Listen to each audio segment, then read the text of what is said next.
అరే సాగరు, నీకు ఎన్నిసార్లు చెప్పాలరా? ఒకసారి చెప్తే అర్థం చేసుకోవారా? ఎందుకే అమ్మా, ఏమైందే? బయట వదిన నిన్ను ఏమని తిట్టిందిరా? నువ్వు ఆ సాతితోటి మాట్లాడకంటే ఎందుకు మాట్లాడుతున్నావురా? నేను స్వాతితో ఎందుకు మాట్లాడతానమ్మా? ఆమె వచ్చి నా దగ్గరికి వచ్చి మాట్లాడింది. బిడ్డ అంద పరిస్థితి చూస్తాను కదా నువ్వు. అసలే మన ఇంట్లో మంచిగా లేదు, నువ్వు ఓ పరిస్థితి చెప్తాను ఇప్పుడుగా. నేనేం పరిశాన్ చేస్తానమ్మా? మొన్న నీ ముందే కాదే ఫోన్లలో మాట్లాడినా అని చెప్పి బ్లాక్ చేసిన, మళ్ళీ నన్ను అంటూ నువ్వు మాట్లాడతలేవన్న వాటికి. వాళ్ళ అక్కో మా చెల్లెతోటి మాట్లాడుతుందన్న బట్టే. స్వాతి, ఏమైందత్తమ్మా? ఏంటి స్వాతి, నువ్వు నా కొడుకు ఏంటి? అసలు నాకు ఏ సంగతి తెలుస్తలేదు. మాదేమున్నదత్తమ్మా? ఏం లేదు. మీ అక్క మీ ఇద్దరి మధ్యలో ఏమో ఉన్నది అనుకోని నోటికి ఎంత అంతా మాట్లాడుతుంది మమ్మల్ని. నీకు మా అక్క గురించి తెలుసు కదా అత్తమ్మా, తెలిసి కూడా అట్లా మాట్లాడుతున్నావేంది? తెలుసు కదా బిడ్డ, తెలిసిపెట్టుకున్నా నేను అడుగుతానా? ఈ కాంచి మీరు ఇద్దరు అస్సలు మాట్లాడుకోకండి. అత్తమ్మా, బావా, మీరు నా గురించి గొడవ పెట్టుకోకండి. ఇప్పటి నుంచి నేను బావతో మాట్లాడా. ఇప్పుడు హ్యాపీయా?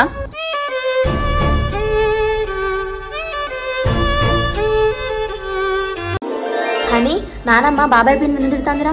ఏమో మమ్మీ, వాళ్ళేమో మాట్లాడుకుంటారు. అదేరా, ఏం మాట్లాడుకుంటారు? నానమ్మ బాబాయ్ నీ జాబ్ చేయమని తిడుతాంది.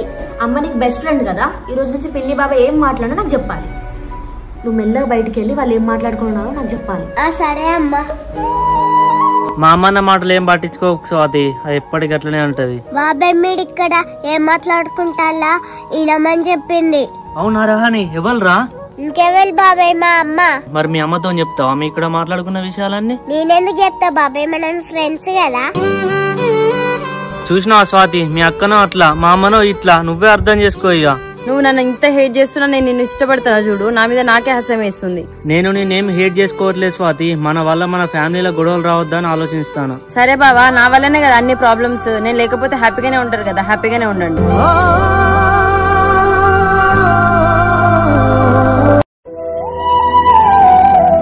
సంగీత, ఈ 10 లక్షలు నీ సందీప్కి ఇచ్చేసేస్తా. అక్క, మీ ఫ్రెండ్ వాళ్ళ తమ్ముడు మ్యాచ్ ఉందని చెప్పినావు కదా అక్క, చూడడానికి రమ్మని చెప్పు. ఏందో చల్లే, నువ్వేనా మాట్లాడేది? అవునక్క, నా ఎగ్జామ్స్ అయిపోయినాక చూడడానికి రమ్మని చెప్పు. మొన్నటిదాకా పెళ్లి అంటే నేను చేసుకున్నాను, ఇప్పుడు పెళ్లి చేసుకుంటా అంటాను. నేను పెళ్లి చేసుకుంటాలేనని మీరు అందరు బాధపడుతున్నారు కదా అక్క. పెళ్లి చేసుకుని పోతే అందరు హ్యాపీగా ఉంటారు. ఇక నువ్వు ఎప్పుడేం మాట్లాడతావు నాకైతే ఏం అర్థమైతలే చెల్లె. సరే మనం రమ్మంట. నీకేమైనా మెదడున్నా స్వాతి? మీ అక్క అసలే జిడ్డు లెక్క అంటుకుంటది, ఆమెకు పెళ్లి చేసుకుంటా అని చెప్తే నేను వదులుతుందా? ఇక నా వల్లనే కదా బావా మీ అందరికి ప్రాబ్లమ్స్. నేను పెళ్లి చేసుకొని పోతే మీరు అందరు హ్యాపీగా ఉంటారు. స్వాతి, నువ్వు తొందర పడకు, నీ స్టడీ అయిపోయినాక జాబ్ వచ్చినాక అప్పుడు చేసుకుంటూ. బావా, నా గురించి నువ్వు ఆలోచించాల్సిన అవసరం లేదు, నాది నేను చూసుకుంటా. నువ్వు నా మీద కోపంతోనే పెళ్లి చేసుకుంటా అంటాను, నాకు అర్థమైతాంది. నేను చెప్పేది నువ్వు. నీ మీద కోపం లేదు, గాడిది గుడ్డు లేదు. నీ లైఫ్ నీ ఇష్టం అన్నప్పుడు నా లైఫ్ నా ఇష్టం. బాయ్. Hello hello Swathi. అని బాబాయ్ అని పిన్ని అవపడతలేదు, ఇంట్లో లేదారా? పిన్ని లేదు, వాళ్ళ ఇంటికి వెళ్ళిపోయింది. వాళ్ళ ఇంటికి వెళ్ళిపోయిందా? ఎప్పుడు రాని? మార్నింగ్ వెళ్ళిపోయింది బాబాయ్. సాగర్, మా చెల్లె పొద్దున్న హాస్టల్కి వెళ్ళిపోయింది, పంపించేసిన. ఫోన్ ఇట్లా చేయకు, నువ్వు ఫోన్ తీసుకున్నా నేను. ఏంది వదినే నువ్వు అట్లా మాట్లాడతావు? నేను మీ చెల్లెకెందుకు ఫోన్ చేస్తా? నాకు అన్ని తెలుసు సాగర్, ఎవరెవరు ఏం చేస్తారో ఏం జరుగుతుందో. మరి అన్ని తెలిసినప్పుడు నాకెందుకు చెప్తాను వదినే? నేను మీ చెల్లెతో ఎందుకు మాట్లాడతా? ఏం మాట్లాడుకుంటాలో మీకే తెలియాలి. మరి నీ ముందేగా పెళ్లి చేసుకుంటా అని చెప్పేసి హాస్టల్ పోయింది. ఈ చెల్లె హాస్టల్ పోతే నాకేంది, ఎక్కడికి పోతే నాకేంది? అదే ముందే చెప్తానా, హాస్టల్ పోయింది కదా అని అక్కడికి వెళ్ళి మాట్లాడడం చూడడం చెయ్యకు. ఆల్రెడీ వాచ్మెన్ తో చెప్పి పెట్టినా. ఏంది కూడా గట్లా మాట్లాడతాను? నీ చెల్లెకు చెప్పుకోక నా కొడుకుని ఎందుకు అంటాను? అదే చెప్తున్నా అత్తమ్మ, ఎవరి జాగ్రత్తలు వాళ్ళు ఉంటే మంచిది. నా చెల్లెకి నేను చెప్పుకున్నా కాబట్టి హాస్టల్ పంపించుకున్నా. చూసినావా బిడ్డ, తిరిగి తిరిగి నీ మీదకే వచ్చింది, దాంతో మాట్లాడకంటే ఊకున్నావా నువ్వు? ఏందమ్మా నువ్వు కూడా నన్నే అంటాను? నేమన్నా వాళ్ళ ఇంటి పోయి మాట్లాడిందా? ఆమెనే మన ఇంటికి వచ్చి మాట్లాడింది కదా. మీరు ఇంట్లో తిని కూర్చోటోళ్ళు కూర్చోండి, అంతేగాని కొత్త కొత్త ప్రాబ్లమ్స్ తీసుకురాకండి. ఏమైందండి? ఏం చెప్పాలి సంగీత, మొన్న ఆ రియల్ ఎస్టేట్ అట్లా అయ్యేసరికి అసలు ఇప్పుడు బిజినెస్ ఏం నడతలేదు, ఎవ్వడు ఏ ప్లాట్ తీసుకుంటలేడు. అంతే అండి, ఒకసారి నమ్మకం పోతే అట్లనే ఉంటది మార్కెట్లో. సాగర్, చూస్తానో కదా?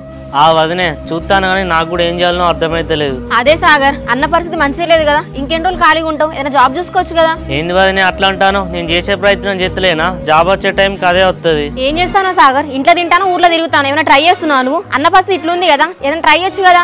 ఏంది కూడా గట్లా మాట్లాడతాను? నోటికి ఎంత వస్తే నా కొడుకు చదువుకోలేదా? ఊళ్ళో తిరుగుతాడా ఏమన్నా? చూసిలా అండి, మరిదికి మంచి జాబ్ తెచ్చుకో మంచిగా ఉండని చెప్తుంటే అత్తమని మరిది నా మీద ఎట్లా అరుస్తున్నారో. ఏంది వదినే నువ్వు అరుచుకుంటా మేము అరుస్తున్నామని చెప్తాను? నువ్వు చెప్పేదేదో నిమ్మలంగా చెప్పొచ్చు కదా. సరే మరిది, నీ మంచి గురించి మంచి మాట చెప్తుంటే నా మీద అంటున్నావు కదా. చూసిలా అండి ఎట్లా మాట్లాడుతున్నాడు. ఏం తమ్ముడు, నా టెన్షన్ తో నాకే సరిపోతలే అంటే ఇంట్లో ఒక్క నిమిషం కూడా ప్రశాంతంగా ఉండని ఇస్తలేరు.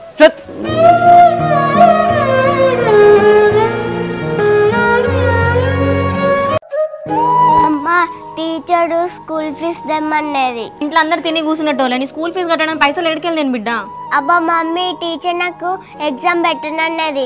ఇక నువ్వు ఎగ్జామ్ రాసి ఏం చేస్తావు బిడ్డ? ఎట్లా ఇంట్లో ఇద్దరు తిని కూర్చుంటారు కదా, నువ్వు కూడా కూర్చో, ముగ్గురు అవుతారు. వదినే ఎందుకు అట్లా మాట్లాడతాను? హనీతో అట్లనేనా చెప్పేది? నేనేమన్నా అబద్ధం చెప్పినా? మరిది ఉన్నదే చెప్పినా కదా, మీరు ఇద్దరు ఇంట్లో తిని కూర్చుంటలేరా? నేను తినే బుక్కెడు పువ్వకు ఎన్నిసార్లు అంటావు కోడలా? నా కొడుకు కష్టమే తినేది, నీ ఎవగంటి కానీ తెచ్చి పెడతాను మాకేమన్నా? సరే అత్తమ్మా, ఇండోలంటే మా ఆయన తెచ్చి పెట్టిండు, తిన్నాము. ఇప్పుడు ఆయన పరిస్థితి మంచిగా లేదు, ఎక్కడైనా పోయి అడగరా మరి చెప్పు.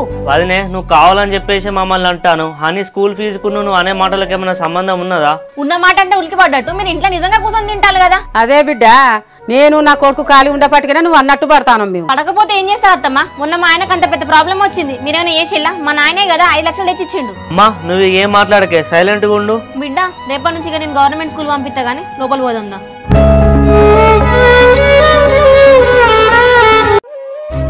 ఏంది బిడ్డ రాత్రి సలన్నం వేసినట్టున్నది, అమ్మ అన్నం వండలేదా? ఏమో నానమ్మ నాకు తెలియదు. మీరు మీ చిన్న కొడుకు కష్టపడి వ్యవసాయం చేసి పండిస్తారు కదా, మీకు రోజు వేడివేడి అన్నం పెడతది. కోడలా అట్లా ఎందుకు మాట్లాడతానో? నేను అన్నం వండలేదా అని అన్న గంతే, నేనేం అనలే.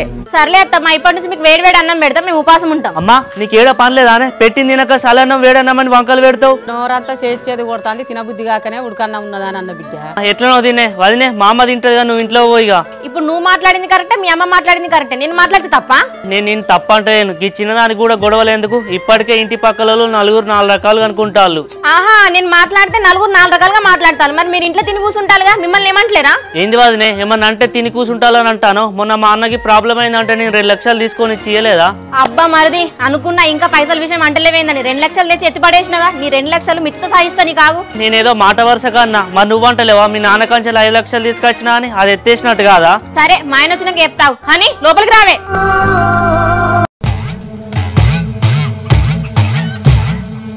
ఏమండి, ఈ గోల్డ్ తాకట్టు పెడితే 2 లక్షలు వస్తాయి, తీసుకురండి. ఇప్పుడు ఆ గోల్డ్ తాకట్టు పెట్టేందుకు 2 లక్షలు ఎందుకే? ఏమైంది? మొన్న మన పరిస్థితి బాగాలేకపోతే మీ తమ్ముడు 2 లక్షలు ఇచ్చిండు కదా, ఇప్పుడు 2 లక్షలు ఇచ్చినా ఎత్తేస్తాడు. ఏందిరా తమ్ముడు, ఏమైందిరా? అన్న ఏం లేదన్నా, వదినే 5 లక్షలు తీసుకొచ్చినా అంటే నేను కూడా 2 లక్షలు తీసుకొచ్చినా కదా అని నేను అన్నా. నాకంతే. అదే సాగర్, 2 లక్షలు తీసుకొచ్చి పరాలకు ఇచ్చినవా? మీ అన్నకే ఇచ్చినావు కదా, ఎందుకు ఎత్తేస్తున్నావు? వదినే నువ్వు అట్లా అంటాను అని చెప్పేసి నీ అన్న, నేనేం వేరే రకంగా అనలే. సాగర్, నువ్వు ఎన్ని చెప్పినా నీ మాట పడాల్సిన అవసరం మాకు లేదు. ఏమండి, ఈ తాకట్టు పెట్టి డబ్బులు తీసుకురండి. కోడలా, ఇన్ని రోజులు అన్నదమ్ములు మంచిగా కూడున్నారు, వాళ్ళ మధ్యలో గొడవ పెడతాను వైగా నువ్వు? చూసినా అండి, మీ తమ్ముడు ఇట్లా అన్నాడని చెప్తుంటే మీ అమ్మ గొడవలు పెట్టిస్తున్నా అంటుంది. అమ్మా నీకేడా పనిలేదానే? ఊకేదో అనుకుంటే ఉంటావు, నోరు మూసుకొని ఉండు. చూసినా అండి, మిమ్మల్ని ఏమనలేక అత్తమ్మ మీద అరుస్తాను, నిన్న నా మీద కూడా అట్లనే అరిచిండు. ఏందిరా తమ్ముడు, ఇంట్లో పంచాయతీ రాదు నేను చెప్పు, ఎన్ని రోజులను ఖాళీగా ఉంటావు? పోయి ఏదైనా పని చూసుకోరాదు?